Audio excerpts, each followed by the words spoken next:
Hello friends, आज बात करेंगे कि क्या मोबाइल को उसी चार्जर से चार्ज करना चाहिए जो मोबाइल के साथ मिला है, या हम यूज़ कर सकते हैं दूसरा कोई भी चार्जर, डुप्लीकेट नहीं बट किसी और ब्रांड या कंपनी का।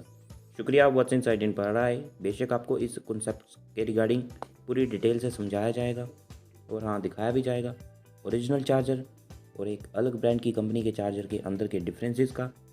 मैं फॉर एग्जांपल आपको एमआई का चार्जर, आपको ओरिजिनल चार्जर खोल कर दिखाऊंगा आपको एक एग्जांपल के तौर पर कि आपके पास अगर और कंपनी का भी चार्जर है तो एक लोकल चार्जर और एक कंपनी के चार्जर में क्या डिफरेंस होता है, और आपको चार्जर दूसरा यूज़ करना चाहिए या नहीं, या कैसे आप यूज़ कर सकते हैं दूसरा चार्जर अगर आपके पास चार्जर आपकी कंपनी का ख़राब हो चुका है या गुम गया है।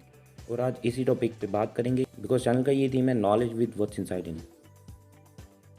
This is Redmi note 9 original charger. मैंने फ़ोन एक्सचेंज में दे दिया था तो ये अकेला रह गया मेरे पास बॉक्स और उसका चार्जर को ओपन करके दिखाता हूँ और उसके बाद बताता हूँ एक्चुअली आपको क्या करना चाहिए, दूसरा ब्रांड का चार्जर लेना चाहिए या नहीं।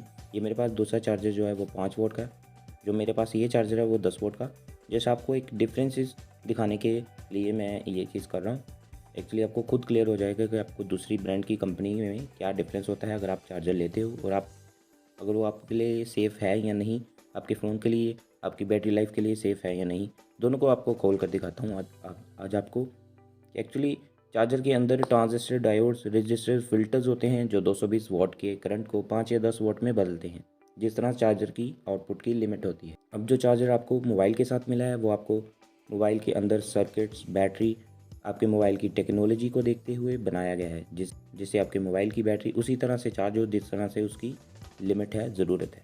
लिमिट चाहे ये भी बताई जाती है कि 18 वोल्ट का फास्ट चार्जर भी आप यूज़ कर सकते हैं, लेकिन जैसे आपके पास बाइक है 150 की स्पीड पर भी आप चला सकते हो और एक एवरेज स्पीड पर भी चला सकते हो, और आपको पता होता है कि बाइक की जितनी स्ट्रेंथ है उस हिसाब से कितना सूटेबल है आपके लिए। दूसरे ब्रांड का चार्जर लिया आपने आपने सेम आउटपुट देखकर, जैसे 5 या 10 वोल्ट का। अब आप क्या जानते हैं कि वो एग्जैक्टली उतनी ही आउटपुट देगा जितनी उस बॉक्स पे लिखी है, या डीलर जो बता रहा है, रिटेलर जिसे आप ले रहे हो। अगर सेम आउटपुट का चार्जर मोबाइल के लिए ले ही रहे हो, कस्टमर केयर से चार्जर क्यों नहीं लेते? इसलिए कि वो महंगा है, कस्टमर केयर वाले चोर हैं। बाहर से 150 का चार्जर लेकर काम चला लेते हो। सर्विस सेंटर से महंगा चार्जर लेने की क्या ज़रूरत है, यही सोचते हो। लेकिन एक्चुअली सर्विस सेंटर वाले महंगा, उनको क्या ज़रूरत है, उनका इतने कस्टमर्स हैं, वो भी तो एक सस्ते प्राइस पर दे सकते हैं चार्जर। एक उनकी कॉस्ट एक चीज़ की एक होती है, एक जैसे क्वालिटी होती है, तो इसलिए वो चार्जर, जैसे मैंने आपको सर्विस सेंटर रिपेयर और लोकल रिपेयर में भी डिफरेंस बताया था। एक्चुअली आपको अभी इस वीडियो में पता लग जाएगा कि एक्चुअली मैं क्या बताना चाह रहा हूँ, कि एक ओरिजिनल और डुप्लीकेट में क्या फ़र्क होता है या लोकल में। और अब ओरिजिनल चार्जर को मैं आपको खोल कर दिखाऊँगा। एक्चुअली सच बताऊँ तो इस चार्जर को खोलते हुए मेरी गांड फट गई। इतना टाइम मुझे वीडियो बनाने में नहीं लगा जितना इस चार्जर को खोलने में, तोड़ने में, मोड़ने में लगा। चलिए, ये है ओरिजिनल चार्जर। दूसरी कंपनी का चार्जर देखो बड़ा फट से खुल गया। और अब आपको दिखाता हूँ कि ओरिजिनल चार्जर में क्या डिफरेंस होता है। एक्चुअली ओरिजिनल चार्जर को आपके मोबाइल की बैटरी के हिसाब से, टेक्नोलॉजी के हिसाब से, कितनी करंट, वोल्टेज, एम्पेयर कितनी चाहिए, ये सब देखते हुए बनाया जाता है, और फ्लक्चुएशन का भी ध्यान दिया जाता है। ये सारी चीज़ें बड़े सेफली से बनाई जाती है, जो कि आपके मोबाइल को कभी नुकसान नहीं देती। और जो अदर ब्रांड की कंपनी का चार्जर होते हैं उसको जस्ट ऐसे बनाया जाता है कि वो सस्ता ज़रूर होता है, लेकिन उसमें इतनी चीज़ों की देख रेख नहीं दी जाती। और अगर आपको चार्जर लेना ही है दूसरी कंपनी का, तो आउटपुट आप चार्जर डॉक से देख सकते हैं। चार्जर डॉक में डिजिटली ये बताया जाता है कि कितनी करंट वोल्टेज आ रही है। अगर 2 एम्पियर, 5 वोट या 10 वोट का लिखा हुआ है, हो सकता है उतना ना हो। तो ये देखिए, ब्रांड की कंपनी का ब्रांड भी इसमें एमआई लिखा हुआ है। और अगर आप दूसरी कंपनी का लेते हो तो उसमें, चाहे वो अलग ब्रांड कंपनी का होता है, बट उसमें इतनी सारी चीज़ें देखकर नहीं बनाई जाती, बिकॉज सस्ते चार्जर में fluctuation, current, ampere perfectly handle नहीं किया जा सकता। ये देखिए, इसको काफ़ी ये हार्डली बनाया जाता है। इसको मैं बड़ी कोशिश की, बड़ा टाइम मेरा इसके ऊपर लगा।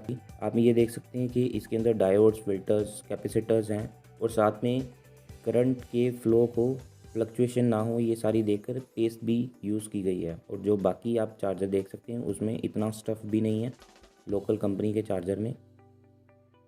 और अगर आपको चार्जर लेना ही है तो बेशक आप ले सकते हैं। अगर आपका बजट कम है तो आपको करना है कि चार्जर डॉक्टर से आप देख सकते हैं कि कितनी आउटपुट वो वोल्टेज दे रहा है। अगर दे रहा है तो ठीक है, चार्जर डॉक्टर आप खरीद सकते हैं, मैंने लिंक डिस्क्रिप्शन में दे दूंगा। दोनों में आप डिफरेंस देख सकते हैं, ये देखिए कितना डिफरेंस है। दोनों में चीज़ें बराबर सेम बनाई गई हैं, बट जो एक परफेक्टली एफिशिएंसी टेक्नोलॉजी के हिसाब से जो ओरिजिनल चार्जर में स्टफ ज़्यादा होता है।